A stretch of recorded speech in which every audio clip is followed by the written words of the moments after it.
थुंग थुंग कंधे पर बोरा लटकाए दिन भर गलियों में भटकता रहता।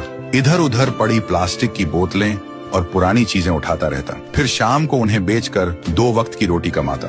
थुंग थुंग अपनी बीवी और बच्चे के साथ एक टूटी हुई झोपड़ी में रहता था। गरीबी इतनी थी कि कभी कभी नमक रोटी भी नसीब नहीं होती थी। भूख मिटाने के लिए पेड़ों के पत्तों का सहारा लेना पड़ता। फिर भी थुंग थुंग ने कभी चोरी का सहारा नहीं लिया। एक दिन थुंग थुंग थका हारा श्मशान के पास बैठा था। शाम ढल चुकी थी और हवा में जले हुए लकड़ों की बू थी। तभी उसे मिट्टी के नीचे से हल्की सी रोशनी चमकती दिखी। वह धीरे से उठा और मिट्टी खोदने लगा। कुछ ही देर में उसे जमीन के अंदर से एक पुराना सा लोहे का घंटी वाला दिया मिला। जैसे ही उसने उसे उठाया, एक भारी आवाज गूंजी, जो भी इस दिए को जगाएगा उसकी हर इच्छा पूरी होगी, लेकिन बदले में उसकी सबसे प्यारी चीज चली जाएगी। थुंग थुंग का दिल जोर जोर से धड़कने लगा। वह मन ही मन सोचने लगा, सबसे प्यारी चीज मतलब क्या? वह घर लौटा और बीवी को सब बताया। बीवी ने ध्यान से सुना। उसकी आंखों में डर भी था और थोड़ी सी उम्मीद भी। फिर बोली, 3 दिन से बच्चा भूखा है, क्यों ना पहले खाना मांग ले। थुंग थुंग ने कांपते हाथों से दिया जलाया और धीरे से बोला, हे दिए, मेरे भूखे बच्चे के लिए अनाज दे दो, बस पेट भर खाना दे दो। अचानक पूरी झोपड़ी अनाज और रोटियों से भर गई। बीवी खुशी से रो पड़ी।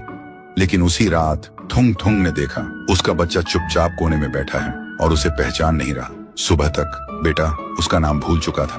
थुंग थुंग टूट गया, लेकिन घर में अनाज था और भूख खत्म हो चुकी थी। उसने खुद को समझाया, बाद में बच्चे का इलाज करवा लूंगा।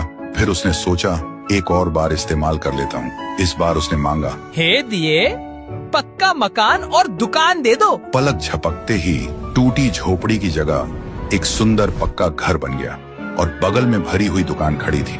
थुंग थुंग खुशी से बीवी के पास दौड़ा, लेकिन उसने देखा उसकी बीवी पत्थर की मूर्ति बन चुकी थी। थुंग थुंग चीखता रहा, रोता रहा और कोने में रखा वह दिया हंसता रहा, क्योंकि शर्त वही थी, हर बार सबसे प्यारी चीज खोना। अब थुंग थुंग के पास बड़ा घर था, पर वह पूरी तरह अकेला पड़ गया था। वह रोते हुए पत्थर बनी बीवी को गले लगाकर बोला, मुझे ये अमीरी जिंदगी नहीं चाहिए। मेरी बीवी और बच्चे को पहले जैसा कर दे, भले ही हम भूखे रहे। दिए की हंसी अचानक रुक गई। एक तेज रोशनी हुई।